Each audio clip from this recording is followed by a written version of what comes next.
I am the mother. I am in the heart of the universe. Throughout all of time, I have never suffered from such heat or exhaustion. I have endured for the last 1,000 years.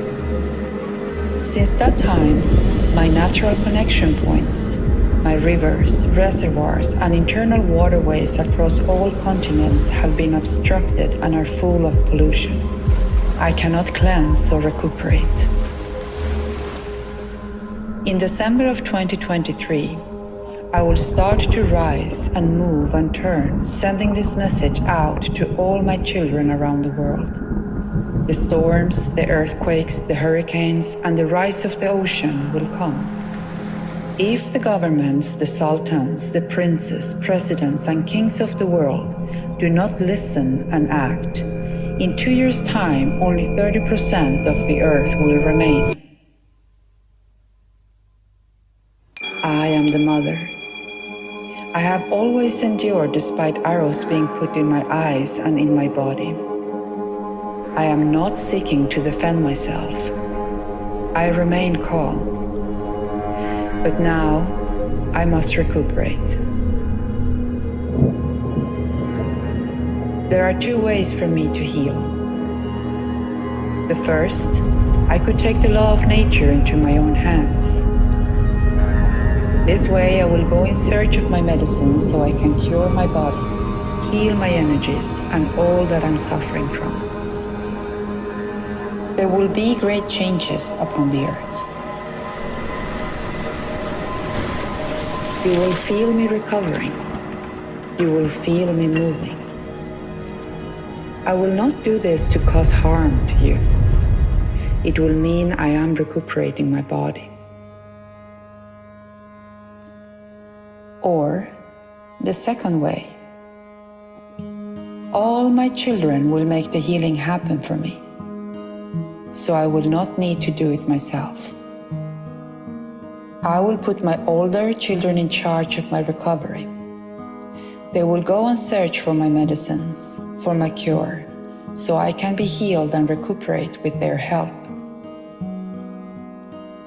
You, my children, must all be united and deliver what is needed for your older brothers so they can do the healing where I have been injured by you, my younger ones.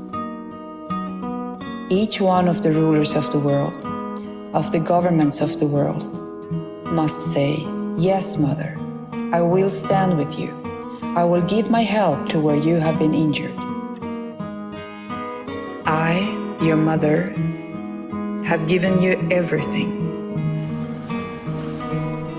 When these changes start to happen, we will see whether you listen and act, or whether I myself will have to do what I must to recover the balance on Earth. If in just 6 months from now, by June 2024, you say, "Yes, we will provide what is needed," then my oldest children will be able to help cure my body. If this message is ignored, I will take the law of nature into my own hands, 1.5 years from that date.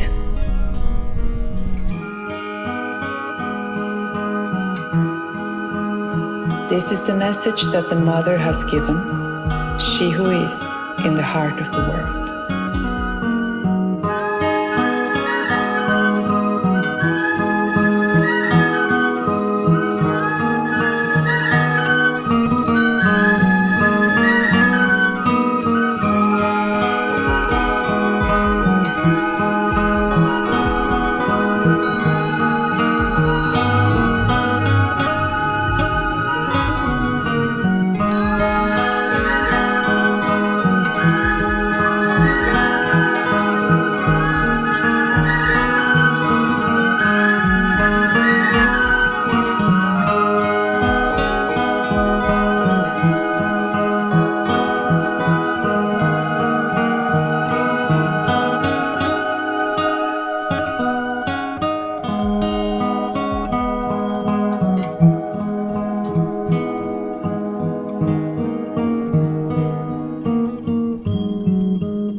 Hello, everyone. I'm Jim Garrison. I want to welcome you to this session of Humanity Rising as we complete a 2-day program on the spring equinox, bearing in mind, as the Kogi prophecy just shown has indicated, that we have 6 months between December of 2023 and June of 2024, from solstice to solstice, to come into a deep reckoning that the mother is about ready to restore herself, and that humanity has a choice as to whether we want to consciously participate in her restoration, or whether we will be casualties of her restoration. It's an extraordinary moment to take in, that we're at a reckoning that we've intuited for decades is coming, but we've all somehow deluded ourselves that we have time to keep doing what we're doing. And then maybe by 2050, as the governments keep talking about, and some side, well, we have till 2030, but we're out of time. And we all know that. The point I made yesterday is that what makes this so indelible is the reality that scientific fact is reinforcing spiritual prophecy. In the news today, it was reported that the United Nations reporting mechanism on climate change is saying that not only was 2023 the hottest year on record, going back 125,000 years, but that other records were also broken. Sea levels rose at a record level. The amount of greenhouse gases released into the atmosphere was at a record level. The heat in the ocean was at a record level. The melting of the Arctic ice cap was at a record level. The amount of glacial melt in the mountains around the world was at a record level. And that the prediction for 2024 is that new records in probably each one of these categories and others would be set. And the most fundamental one, that ceiling that the climate scientists have been telling us about, that we can't go above 1.5 degrees Celsius above pre-industrial levels, will be broken yet again. 2023 being the first time that it was broken. Climate scientists are predicting an extinction event sometime in 2025 and 2026, an event they say they can't calculate for.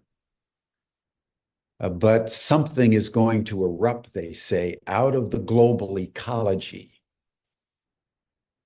that will strike at the very foundations of civilizational infrastructure. This is one reason why we keep playing this video.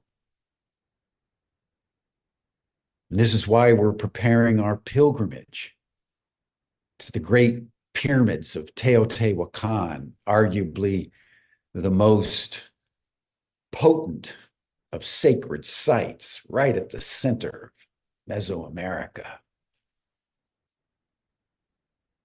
for a gathering, consecration on the solstice, on the top of the pyramid of the sun, so that at least a few of us out of the 8 billion plus human beings, along with indigenous people and people of goodwill all over the world, can answer the call of the mother at this time. We're also mindful that in an extraordinary synchronicity of history and fate, almost exactly when the Kogi articulated their prophecy last December, the US government enacted into law for the first time ever the assertion that technologies of unknown origin, non-human technologies, non-human intelligences exist categorically, and that humanity needs to take in that we are not alone, that extraterrestrials are present and have been. There's been sustained contact. And that, in effect, humanity, as we teeter on the precipice of self-destruction, is also entering into its ET moment. Something known for thousands of years by the great religious and indigenous traditions, but ridiculed until now. There is so much scientific evidence of the reality of extraterrestrials that the government that's been keeping it so secret for so long has finally admitted the reality. So how the ETs play into these prophecies is a matter of deep challenge for all of us, because I suspect in the end, they're deeply interconnected. So we'll ponder that today in our session.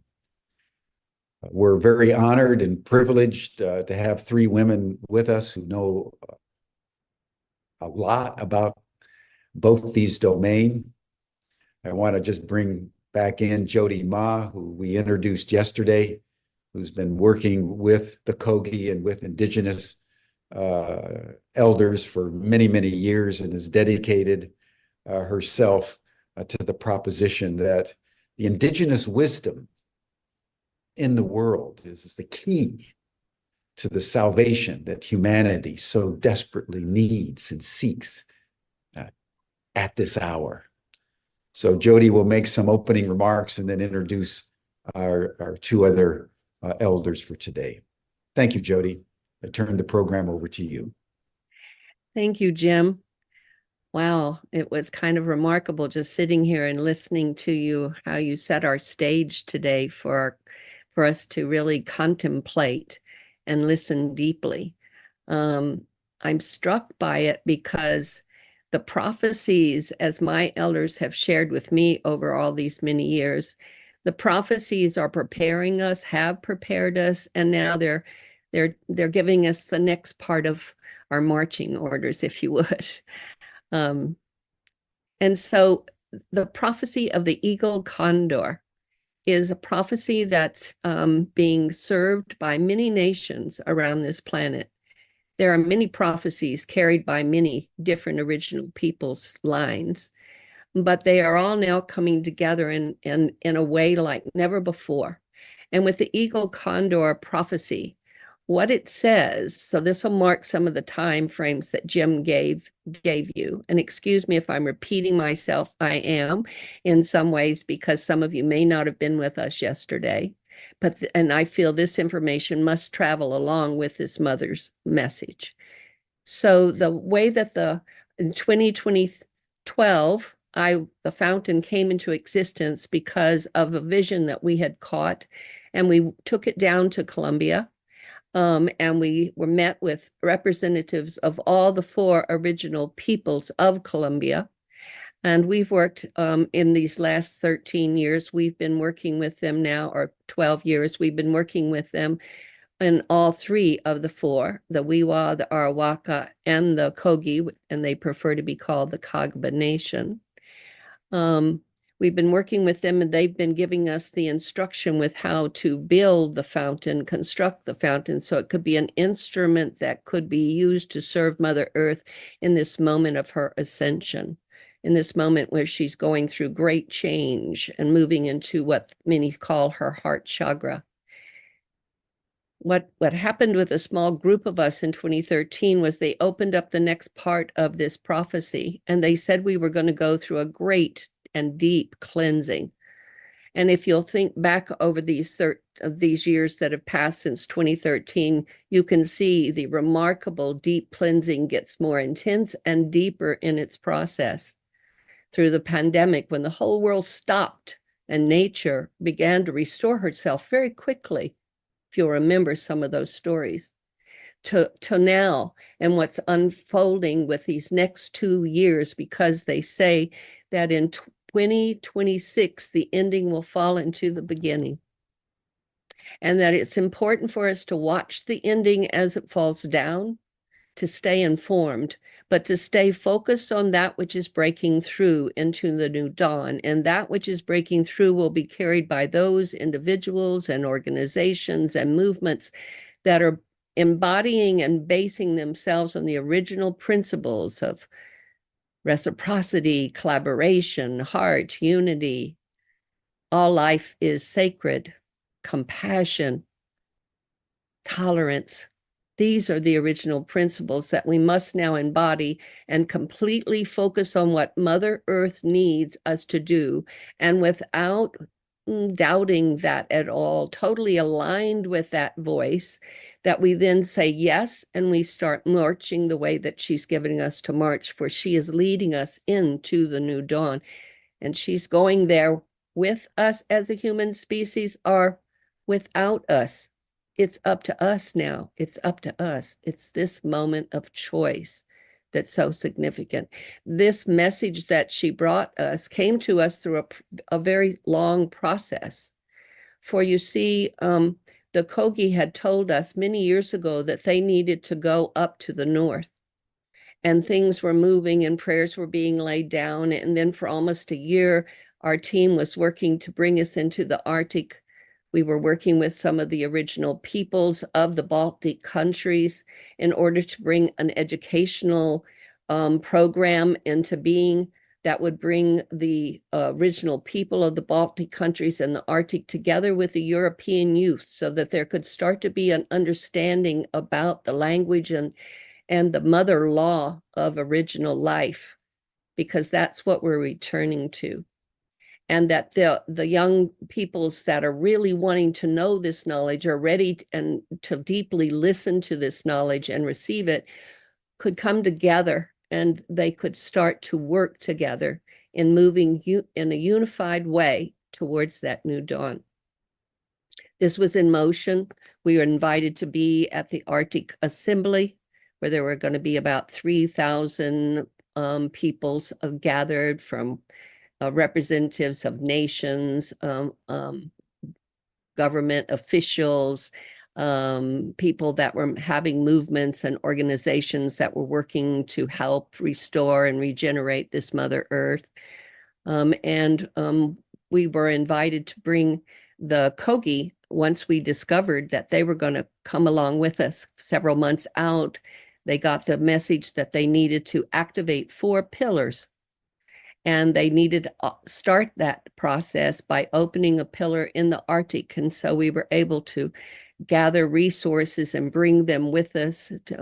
We were humbled by this moment that was very synchronized with the history of what was about to unfold, as we came to know. So they came across Greenland. They came with Eleonora was with them, and some of our team were with them. Jeremy, who made this film, was also traveling to record this pilgrimage. They landed in Greenland and they began to lay down the pagamentos, which are the payments to the earth, to repay her, to pay the debt that we need to bring into right relation and balance again for things to move forward in a strong and good way.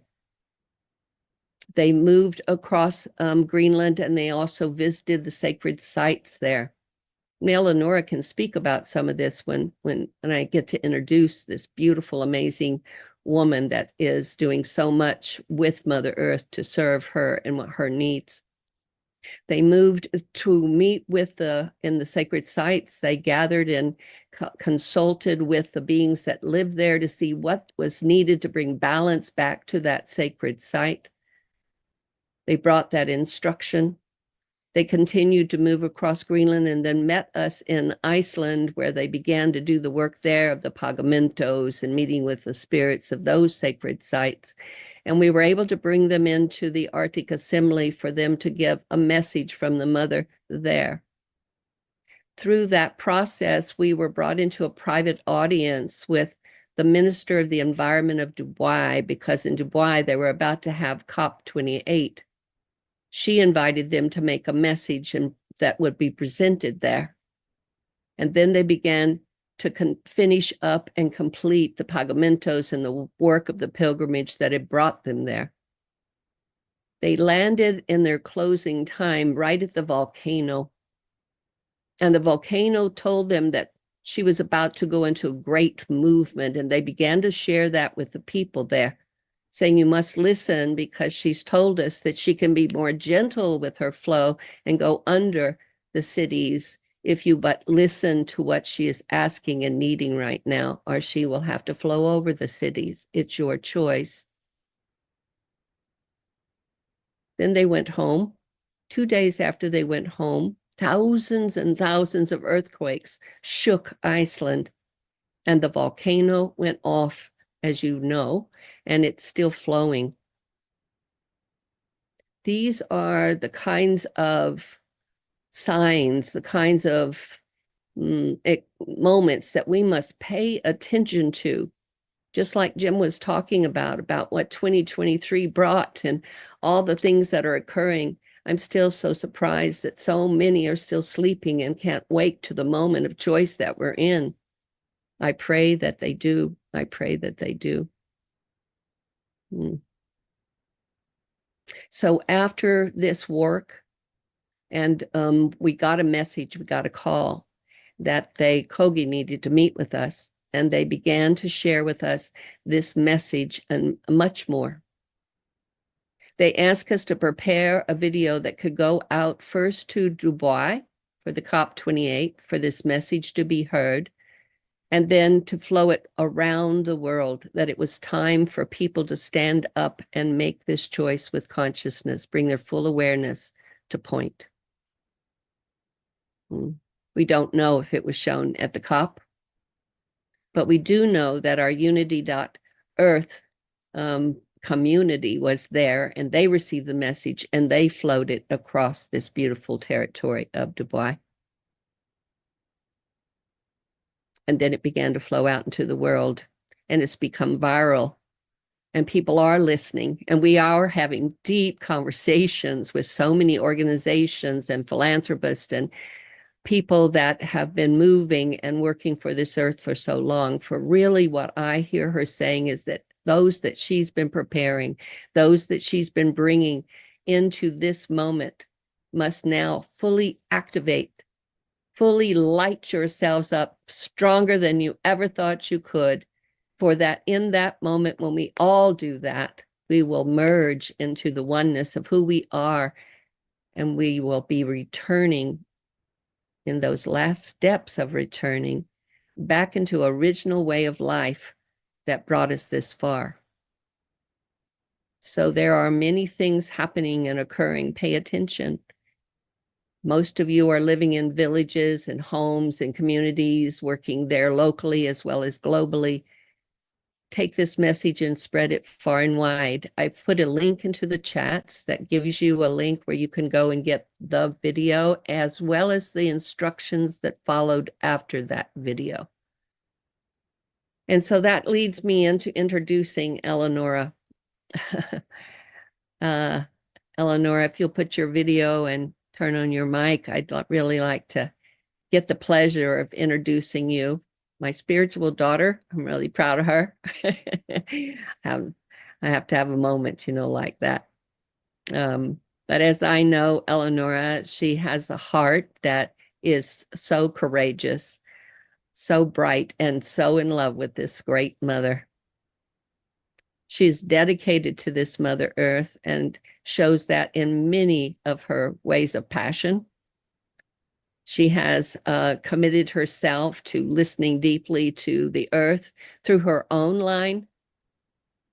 She comes from the sacred territory of Mexico, and I'll let her give the right name for that because we've changed so many things with our English. That part of what we're trying to restore and come back to is a way of speaking about these things the way the mother called them.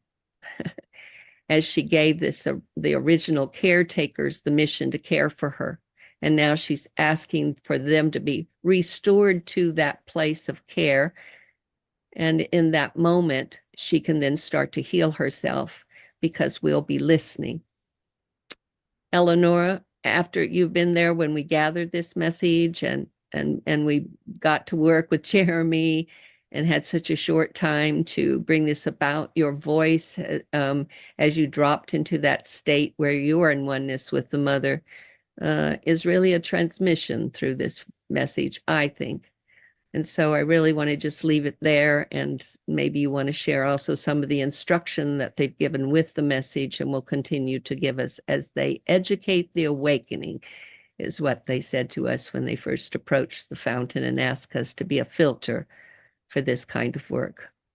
Thank you, Eleonora, for being there, for being so brave. I'm inspired by you daily.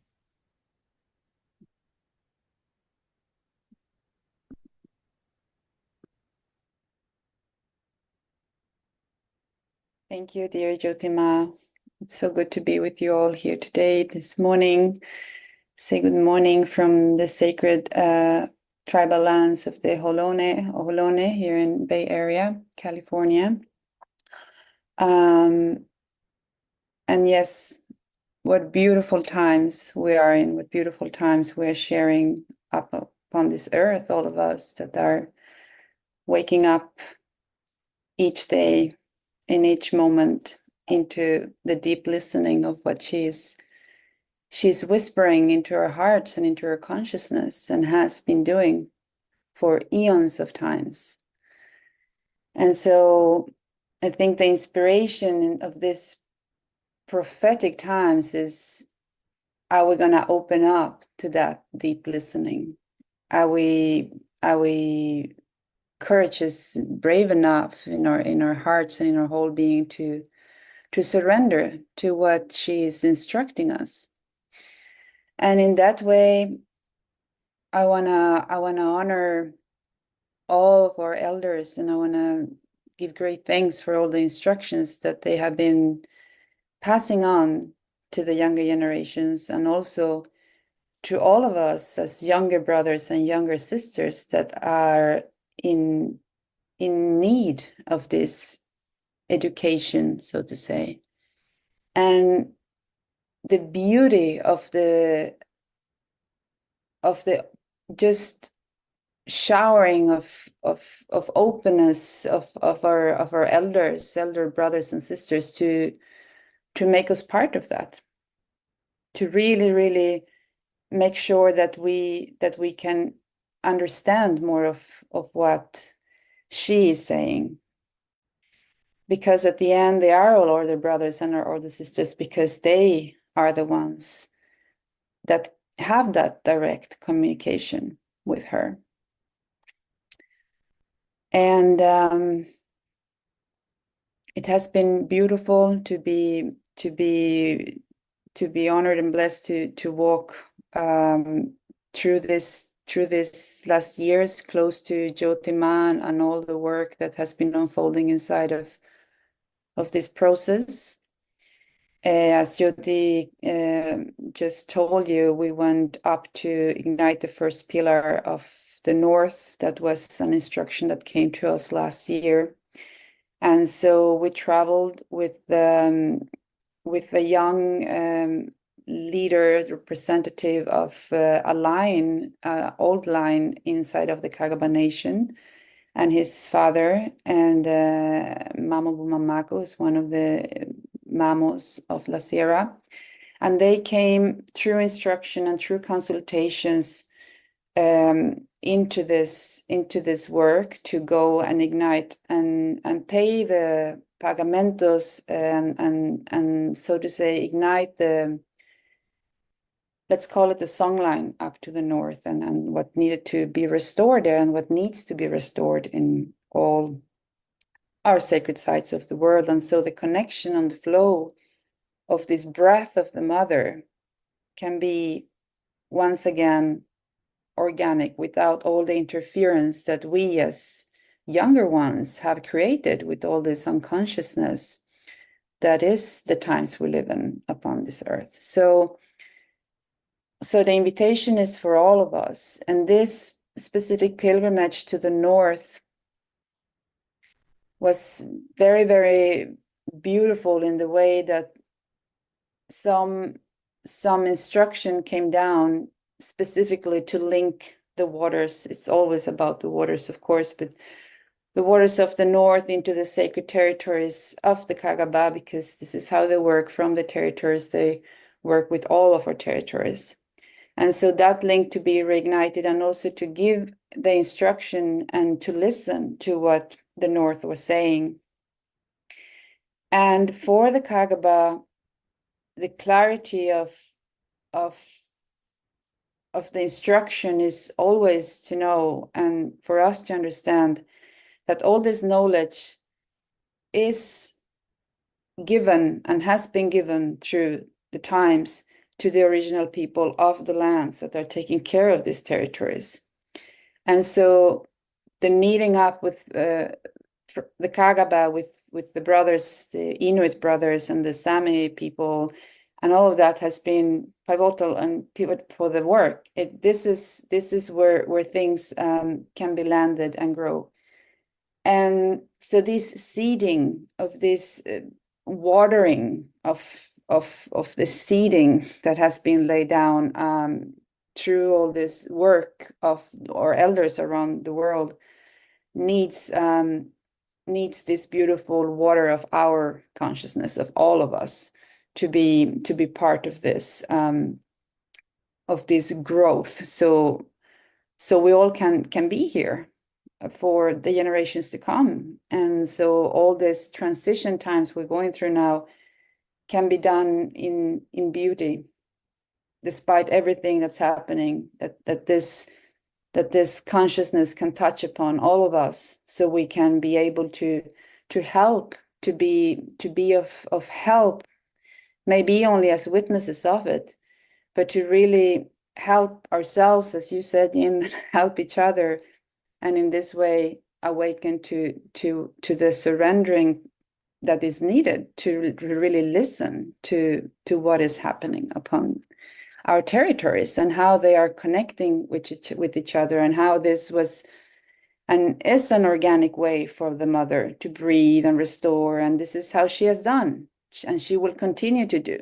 And so are we going to get in her way, or are we going to just, listen and work with her? So the beauty of these pagamentos of the north was a lot of instruction came down. I want to share a couple of those instructions. And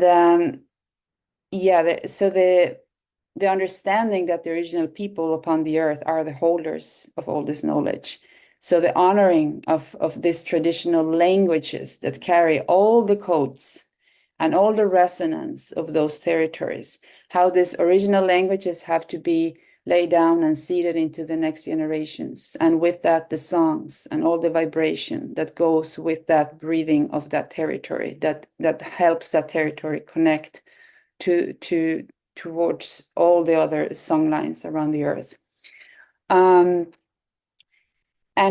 how a lot of our sacred sites and our territories, and I'm sure that where you are sitting, if you know yourselves what's happening around your territories and where you are based right now, and to be able to understand, or to calm ourselves down and to understand that we can do much in the places we are, because this is what is needed.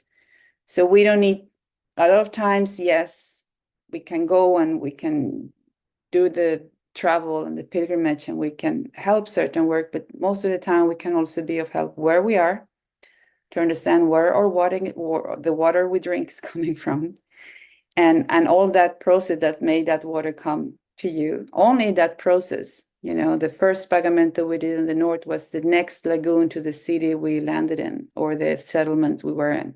We needed to go to the first sweetwater lagoon. That was the one that was giving all that life to those people, right?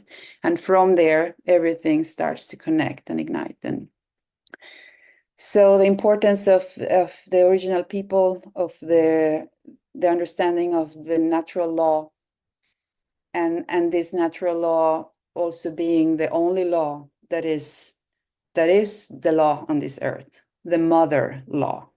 So all the human laws that come later, and with colonization and all of that newer law that is in some of our territories 200 years old, 250 years old, is such, like, almost, it's a grain, no? And this mother law that is immense, that is the breath of the mother, that is the original law on earth, how they are inviting us and want to reconnect to that through also all this understanding that all of our original people carry that understanding, that this law is the one we as humans on this star water, are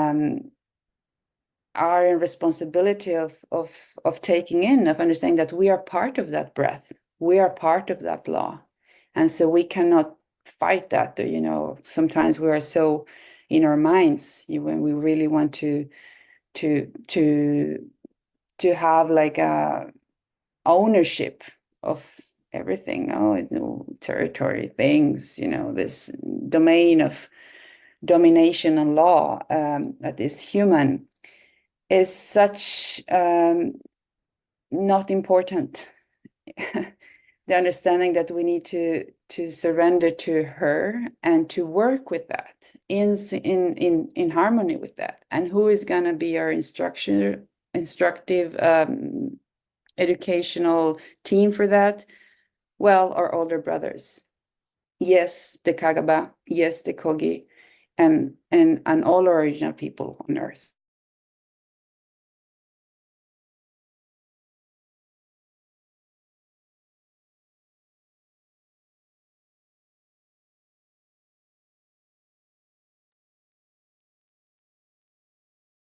Well, unfortunately, it looks like Eleonora has frozen. We're having one of those technical moments. So, Eleonora, when you join back, I'm just going to flow because you ended that last thought in such a beautiful way.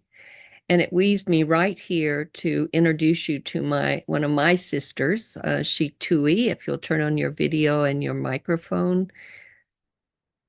Good morning, sis. Good morning.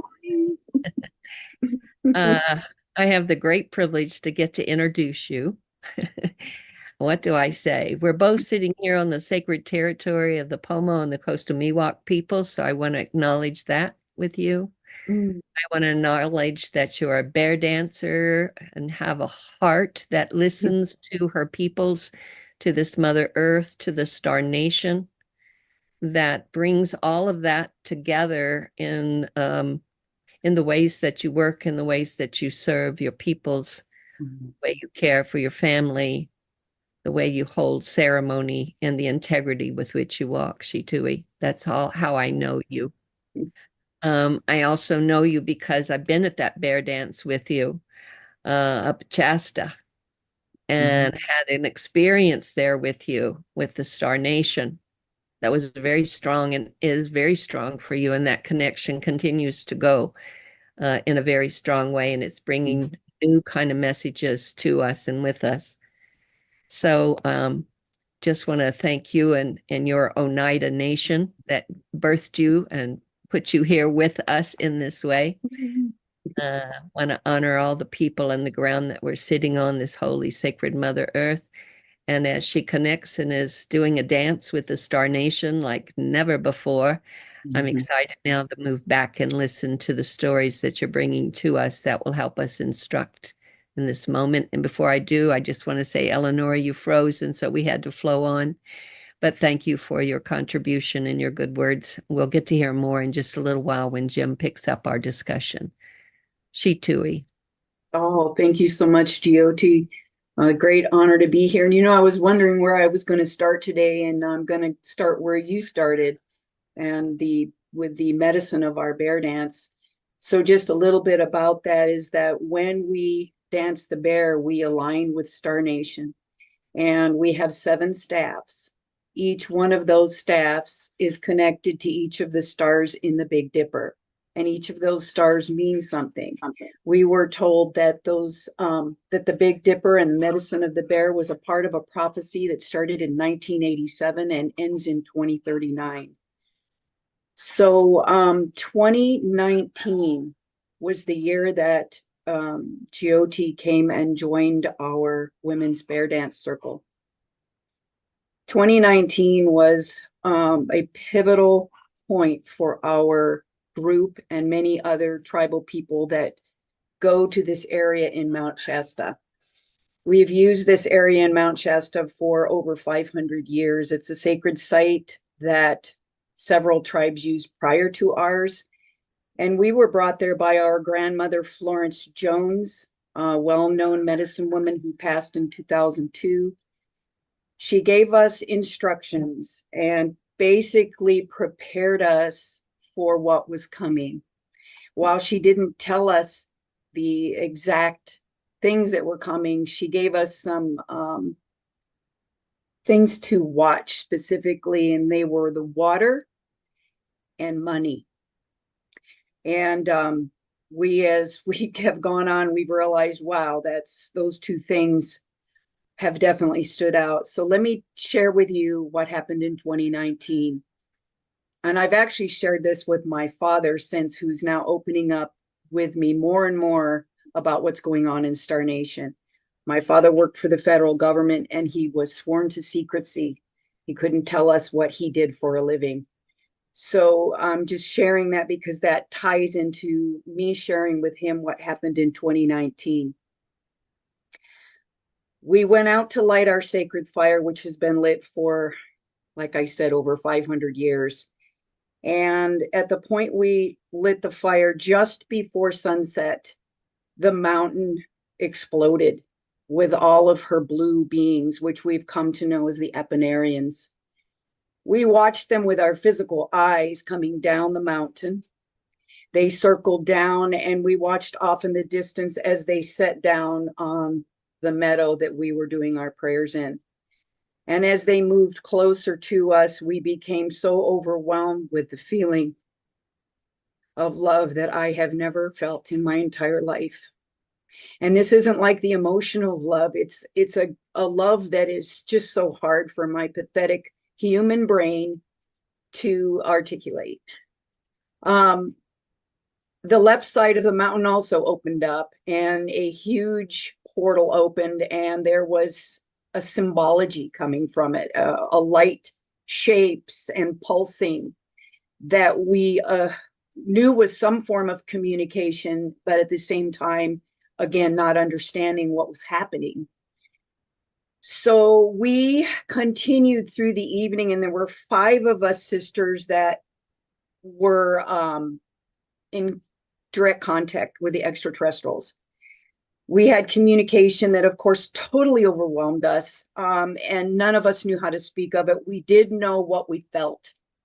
We had many thought forms put into our minds. We learned in that moment that there's one thing faster than the speed of light, and that's thought. Thought is instantaneous. And this was one of their first lessons to the power of our mind. We are greater than our mind.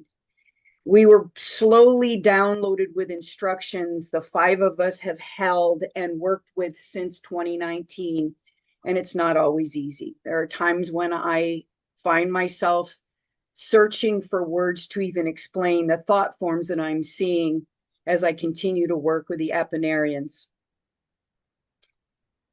When I shared this with my father, he shared with me another huge event that he told me we really needed to focus on for guidance from Star Nation. We're not alone. He did say they're not going to come and save us. They will help us to save ourselves. They will make sure the planet survives. The planet is a huge part of the universe's heartbeat, as I heard someone else share on the call today. So I want to introduce you to Betelgeuse. Maybe some of you know who Betelgeuse is. Betelgeuse is a huge star in the upper right shoulder of Orion. In late 2019, just following the explosion of Mount Shasta, where the Apollarians came out and greeted us and shared with us, Betelgeuse was doing something also. Now, if you want to look up in the sky tonight, Betelgeuse is the big red star that's, like I say, in the right shoulder of Orion. So Betelgeuse is currently preparing to go supernova. And this is a very important thing for us because she is in direct communication right now with the beings of the planet and Star Nation. In late 2019, Betelgeuse mysteriously darkened as an immense cloud of obscuring dust formed from the ejection site as it cooled. The scientists have been watching this great massive star. She has a 400-day cycle of pulsations. The way my father explained it to me, it's like hitting a huge bell with a hammer. The initial bang on the bell is the darkening point. Since this time, there's a 400-day pulse. The reverberation that you hear in a bell is the same thing that's happening right now with Betelgeuse. So every 400 days, this pulse occurs. So in that pulse is a vast amount of information. And I don't want to go into a whole lot of detail with that right now, but I will say that Mount Shasta is calling us back. And we've been asked to do a pilgrimage this spring. And for me, it's a huge challenge. I'm 66 years old and I am preparing to be able to do this. I was told by Star Nation, I was told by the Apollarians as they demonstrated what it feels like when they enter into our bodies to give us what we need to complete a task. And when I felt that come in during my bear dance, and I was dancing as if I was 30 years old again, I knew I could complete this pilgrimage and that my body would make it. So this spring, I'm going to be hiking up with several other like-minded people to the base of this particular glacier, which underneath the glacier is the doorway where the Apollarians come in and out. And these are the blue ones that I told you we saw coming out of the mountain and walked up to share this information with us. The reason they're asking me and this group of us to hike up there, we're going to be hiking up Mount Shasta to the base of this particular glacier, and the time is of the essence. We are going to this glacier. It is 3,200 years old. And as it melts, it's releasing information from the ice, information that is 3,200 years old. We are going to need that information. So I don't know what we're going to be experiencing. I just know that I need to go up there, that we will be spending 4 nights up there with the glacier. And we're going to be listening, and we're going to be gathering a little bit of the water that's melting from this glacial ice. So there's so much more I could say about that, but I'm trying very careful to be respectful of how much I can say at this point. I would love to share more, and I would love to be able to say to humanity, there's a way to do this. There's a way that we can save our mother and ourselves. And it will require that we understand fully who we are as humans and the gift that we were given when Mother Earth created us. Everything that's in us comes from nature. Our blood that flows through our body contains all the DNA of all the beings of the universe. So if we can tap into that and remember that the universal language that we all speak is love, and I don't mean the emotion of love.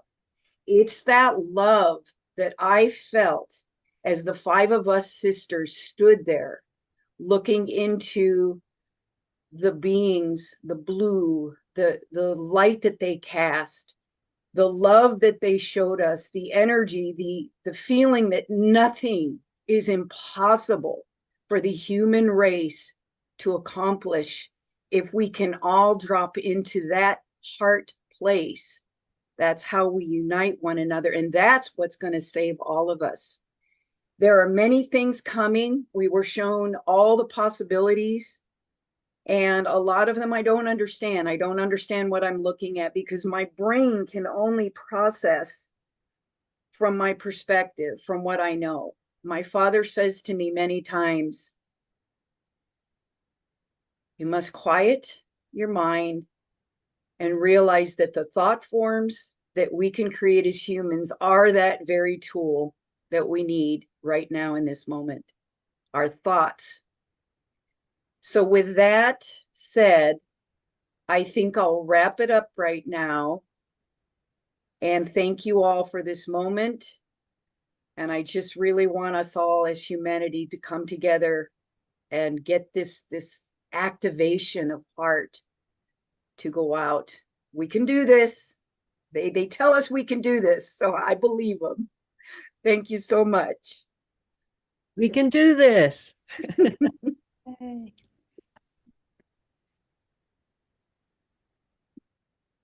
Thank you, Shitui. Eleanor and Jody would put their videos on.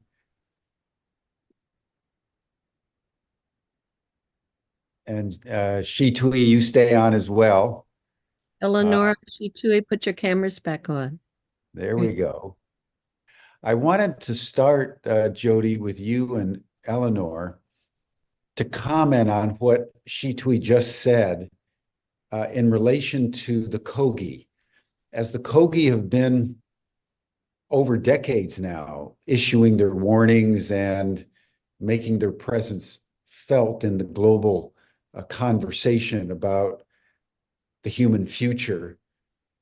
To your knowledge, what relationship have the Kogi had with the extraterrestrials?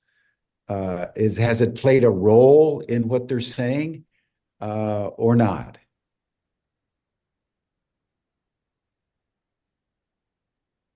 Oh, you're on mute. You have to take yourself off mute. Oh, sorry. I want to really share, what a good question. I want to share that with Shitui because all of our original people, they hold and serve and care for a whole system. You know, it's not divided in that world. It's a whole system. And so everything correlates, everything responds, everything informs through that whole system. And the star nation and the Mother Earth, the moon, the sun, the first morning star, the cosmos itself, it's all part of that whole system. So Shitui, I think you can probably give better word to it than me. I want to honor you as one of those original caretakers that way. Thank you. I think I can sum it up by saying our people work with 3 medicine wheels. The medicine wheel of the center of our Mother Earth, the medicine wheel of her surface, her skin, her life, and all of us, and the medicine wheel of Star Nation. and then the universal medicine wheel. So yes, it's all tied together, and our teachings weave all those wheels together into one massive wheel that takes us to the center. Again, love. The center fire is always a place of possibility, creation, and thought. So yes, they're all tied together with our teachings and our way of life. Thank you for the question. And Thank you. I think that also, to add to that, Jim, you know, it's I think when you were listening to Shitui, and you can really sit in that way of life and be with that way of life, you'll see that our original peoples, they go through their instruction they're given internally and from the source that guides them and directs them. And then they go and they sit and listen where they were told to go. And more instruction comes through, you know, then they come back and there's a dialogue. And the mother's telling us exactly what she needs and what we need in order for life to sustain itself and to continue itself in a strong and beautiful way. And Eleonora, I know you have some words. I know I can feel them bubbling up in you that you might want to share, because you have such a deep connection in this way as well. Thank you. No, I was remembering our older brothers. They perform a lot of dances, like Sister Shitui here has described. They have a lot of dances, and they dance constantly. And in the dance, every star has a dance. So in that way, the connection is done to all the animals, all the different trees, all the different flowers, all of them, all of this species has a direct connection to one specific star. And so in the moment of creating balance with this dance, which is what they do, and they carry on this impeccably. It has been untouched. So this dance is what keeps feeding this communication, this connection, this instruction. Always. There is nothing that is not connected. From the star from Star Nation, from all our heavens into our sphere, and then 9 layers down all the way into the core of the earth. So this is the connection that they also have as an instruction to take care of, because we are in the middle world, right? So who is helping this connection? Our brothers are, and our sisters are, and the dances are. So yeah. Brilliant. Our sacred earth technology. Yeah. You know, I reminds me of the book written by, I forget his name now, called The Secret Life of Plants. And in that book, he talks about how the different trees and different plants all are sending and receiving cosmic signals to the larger galactic grid out there. So to hear you say that, Eleonora, is very striking to me in light of what science is also discovering. It's no longer in the realm of mythology or kind of indigenous superstition, as they would say. It's something that's been scientifically true, of which the indigenous have always been aware. That's really what's happening. And I'd like to just circle back to you, Shitui, about the Epinarians and this notion that we have this sense that the ETs kind of come in with spacecraft and they fly around a little bit and so forth and so on, but they actually have bases, and Mount Shasta and other spots around the world, mountains, lakes, oceans, also serve as bases for the extraterrestrials that indicate permanent residency on planet Earth. And Exactly. I'd like to hear a little bit more. How did the word Epineurians come? Is that something that they call themselves? Did they give you information as to how long they've been burrowed into Mount Shasta? What can you share with us about that particular node? So Mount Shasta is a neutral zone. And there are several different extraterrestrial beings that use Mount Shasta.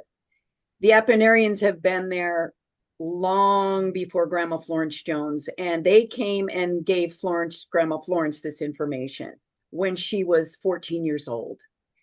And she was given, well, she called them on our behalf, the little people, because the things that she knew, it was too soon for many of us to hear, we weren't ready.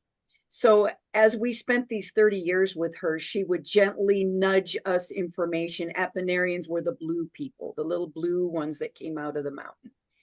And then there's also talk of Lemurians. I've never met the Lemurians, but they're in this mountain as well. So being that Mount Shasta is a neutral zone, anybody who takes the time to journey there, because it's quite a little journey to get to this place, is accepted, and they will come and greet you and talk with you.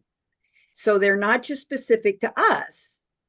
They're there for everybody. As a matter of fact, it was a little frustrating to me, but I don't know if any of you are aware of the show Ancient Aliens. Oh, of course. They did a whole thing on Mount Shasta, and they actually filmed the blue people coming out of the mountain. And that kind of upset me, but it's true, it's there. And anybody who wants to spend time with them, reach out to me. We do take people up there to this site for healing, for just to get rid of anxiety and fear around extraterrestrials, because it's the fear that blocks a lot of us. And Eleanor, do you have any comment on that? Jody, anything either of you know about the extraterrestrials establishing permanent presence on the Earth? The part that got me curious, so I don't want to I want to move around with your question for a moment. Sure. It keeps coming up and it won't go away. Some information that's coming to us this morning from Shitui about the bell ringing moment. And it feels like that pulse in these, 400 days, 400 days, there's another pulse. And so when would the next pulse come? I'm curious, with all that's in motion right now, because again, it's this whole system responding and connecting to itself. Would you tell us a little bit about that, and then I'll circle back, Jim. I'm not ignoring your question, but I think this might be a part of how please. Yeah. And I couldn't agree with you more. So what I'm going to do with that question is defer to my dad. So again, I've been working very closely with my father. He's 90 now, and he's been very instrumental in helping me with the science and the prayer and bringing it together.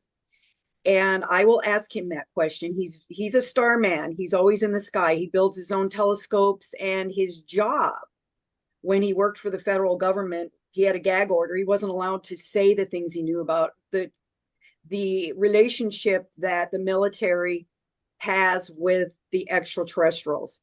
He gives me a great warning, and this pulse is a wake-up call that we must stop playing around with this technology.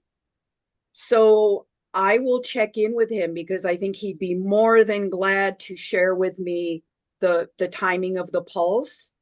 And he is going to be giving me a little more information on another set of beings that come from Pleiades. So there's a lot more coming as he begins to open up. And, as he ages, he's getting a little less fearful of them pulling his retirement for saying the wrong thing. And he's beginning to realize that the information that he has is crucial to us right now, and that he doesn't want to be on his deathbed saying, "Oh my God, I wish I would have told my daughter more." So I will get back to you on that. You know, some of the most important information that we've received, you know, through the New Paradigm Institute here in Washington have been from people literally on their deathbed. Yeah. Having had a gag order and threats and all kinds of intimidation to keep everything secret. And then finally, when they know that they're dying and that they're soon beyond the reach of the federal government, they begin to just speak their minds and share. Can I say one more thing? Please. The reason for this is that what's coming from our military industrial complex, if we don't absolutely understand clearly the difference between extraterrestrials and our government's back engineering, they're going to scare the hell out of us, and we're going to be polarized. Exactly. And in fact, a colleague of mine yesterday was in New Mexico, and he'd been invited to a ranch that abuts up against an extinct volcano, and they've got videos of UFOs and U.S. government military planes going in and out of the volcano.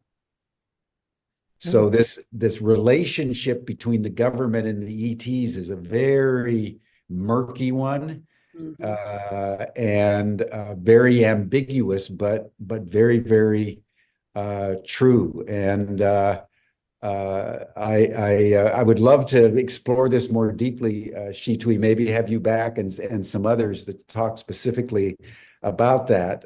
But I would like to kind of round out our conversation today, maybe with Eleanor, and then maybe you could make a final comment, Jody, about how you have personally been illumined by your association with the Kogi. And I say this as someone who, from the very first moment I heard about them back, I think it was when the BBC did a documentary back in the late 80s, early 90s, I just instantly and incontrovertibly knew that this was true. And I needed to take it extremely seriously. But I've been sort of on the outside looking in as information is kind of filtered out. The two of you have been, you know, intimately engaged with them. And I would just wonder, you know, since we're putting so much stock on here in Humanity Rising and Ubiquity and the Sharts Academy and going to Teotihuacán, just would love to hear from you your own sense of the authenticity of what it is that they are channeling, because I think there have been many indigenous prophecies, as we all know, but there's something about what the Kogi are saying and the way it's being channeled that strikes me as unusually profound. We'd just like to have your comment on that, starting with you, Eleanor. Thank you, Jim. So I would just like to touch a little bit to say, if you look at this continent, we are, most of us sitting on right now. So this Americas, let's call it. And we have the heart of the world that the Kagaba understand to be their territory in the middle, the equator of it. And from that sacred territory that used to be the Tairona territory, one of the cultures, the ancient cultures of priests and teachers upon these lands, the Kagaba are those people. They flew up to the mountain to maintain this culture.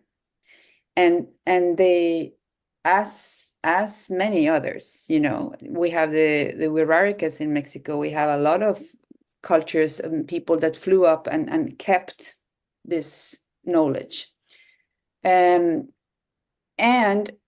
because they are the guardians of these sacred lands of the middle of the heart of the eagle condor, in a way. There are more condor than eagle, but they're in the middle. They carry some deep understanding of all of this landmass, of course, and north, south, east, west through the world. And because their preparation, or how they get instructed into this domain of being, not all of them are mamas or spiritual elders, some of them are, but this instruction on how to take care of this educational process in the dark, in the void, in the universe, so to say, in the womb of the mother, this is what makes this connection so clean and clear. And the fire that they have been guarding up there has never been extinct, so to say.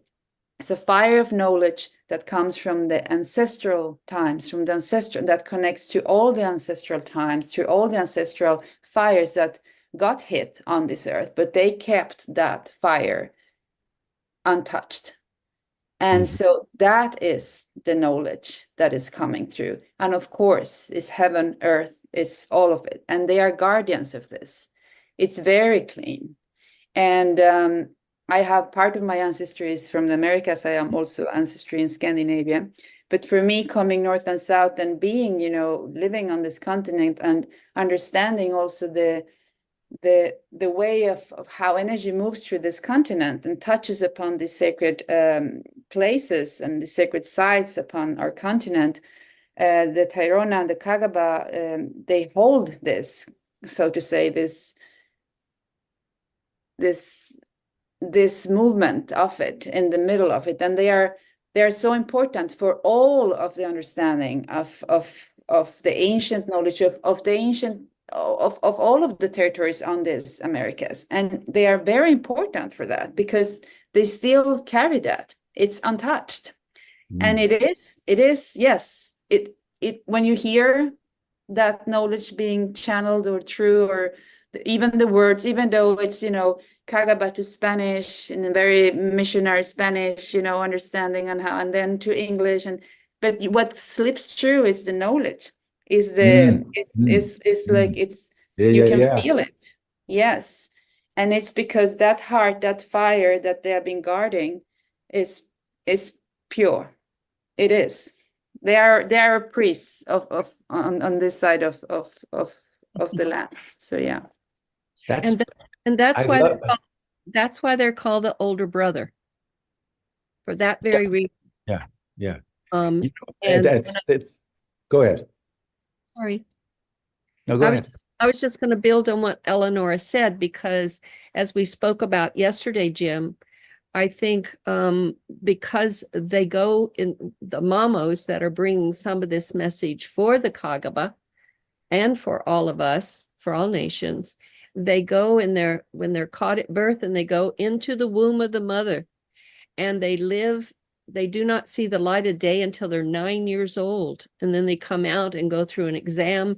And then if that consciousness they carry isn't fully open, then they go back inside the womb of the mother until they're 18. And we've worked with some that were 28 years in the caves.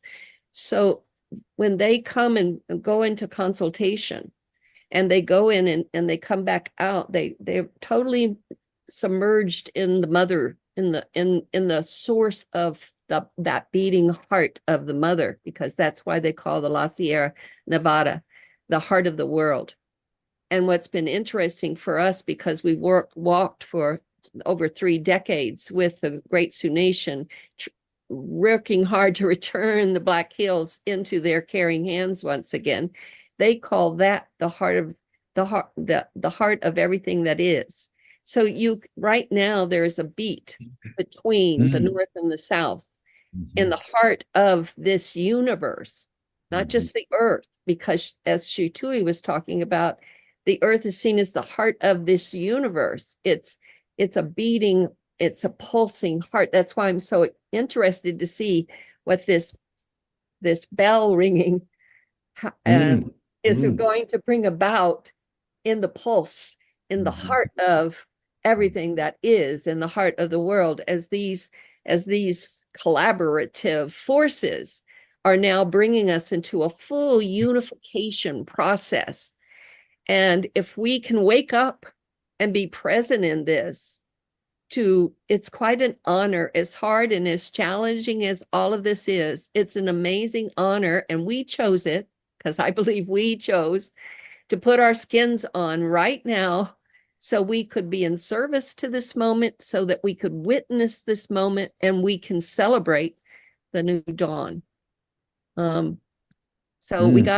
love how you are having such truth sharing here. I love that we're not, leaning back and doing even that dance. It's because it's really time. We've really got to come to the table, and we got to be courageous and humble enough to just share the truth of what we're bringing, and listen to that which our original people are bringing, because they live in a relationship with that dance, with Mother, Father, Earth, Father, Sky, and the dance and the love that goes between them constantly. That is that love force that Shitui was talking about. It's I'm starting my 77th year walk around the sun, and I really would love to go up on top of that, go up to sit with Shitui. When they ask me to go high up in the mountains, they always try to figure how are we going to get grandma up there, because when they're 100 years old, they run up and down the mountain, and you'd think it was just like moving on water. They're so graced and move quickly. They don't move slow. So just come and sit at the fire when I'm up there. They're going to light the fire in the altar, and there's going to be people sitting down there as I go up. So you're invited. I'm coming. One thing I come back with more stories, Jim. Yes. Well, I'm going to ask Shitui to give us a kind of a final blessing before we close, but I'd like to make just one comment on what you were saying earlier, Eleanor. I thought it's a very profound point, that the potency of the Kogi at this moment is due to the fact that they've kept their flame intact. They've kept the integrity of the flame, by receding way up into the mountains so that it couldn't be broken. And now that flame is coming down. And it's so interesting to me to think about the Kogi flame coming to the pyramid of the sun on the solstice, in the sense that what was created in Teotihuacan, we don't even know when it was done. And when the Aztec got there, it was already not only ancient, but it was ruined. That's how ancient that site is. And yet, like Chartres Cathedral, it was built to contain, kind of in stone, the totality of their understanding about the cosmos. It's astronomically, extraordinarily exact, and with aspects of our solar system that modern science didn't know until about 100 years ago. Right? So to have the flame of the Kogi with the integrity of its longevity come to an ancient mirror of the cosmos on the solstice just strikes me as an extraordinarily potentiated way to consecrate what's going on, and I'm feeling a deeper and deeper reverence for what it is that we're seeking to do as a result of these 2 days of discussion than I did before the discussions even began. And so I just want to honor that and thank you all for that. And it's my hope that between now and the solstice, we can have you all back just to deepen our understanding of the ringing of the bell in Beetlejuice and how that's playing in to what it is that we're seeking to do. And the rising flares of the sun, it's approaching its solar maximum right at that time that the Kogi are saying we're going to have this reckoning. So there's many, many aspects to the natural order of things cosmically and planetarily considered that are all just starting to come together in an exact alignment. It's a very, very powerful moment that we're living in. Extraordinary, extraordinary. Yes. Extraordinary. We're almost out of time so that Jody can go to her next place. So I'm just going to thank you so deeply from my heart for this illumination. And Shitui, give us just a final blessing. And before thank you. Shitui does that, I saw the link for the chat over here. Just a technical question. Do Shitui and Eleonora have to click on that link in order to join the chat? Okay, I just want to make sure they knew that. It's in the chat. So you guys. The chat is in the chat box, and you received it in your Zoom reminders, everyone. And everybody will be delighted beyond measure if the two of you can join for a deeper conversation. Thank you. Shitui. So I want to take a moment here to link us all up to that great red star that matches the color of the blood that flows through our bodies, and connect to our beautiful star who's ringing that bell, and put this thought form into your mind, your powerful mind. We now see our Mother, the Earth, totally healed. We now see the water running clear, fresh, and unpolluted. We now see the tall trees, vibrant, the flowers blooming. Our Earth is now healed. Yahweh. Yahweh. Thank you, everyone. Yahweh. Happy equinox. We hope to see as many of you who are able on top of the pyramid of the sun on the solstice. Bye for now. Thank you all so much.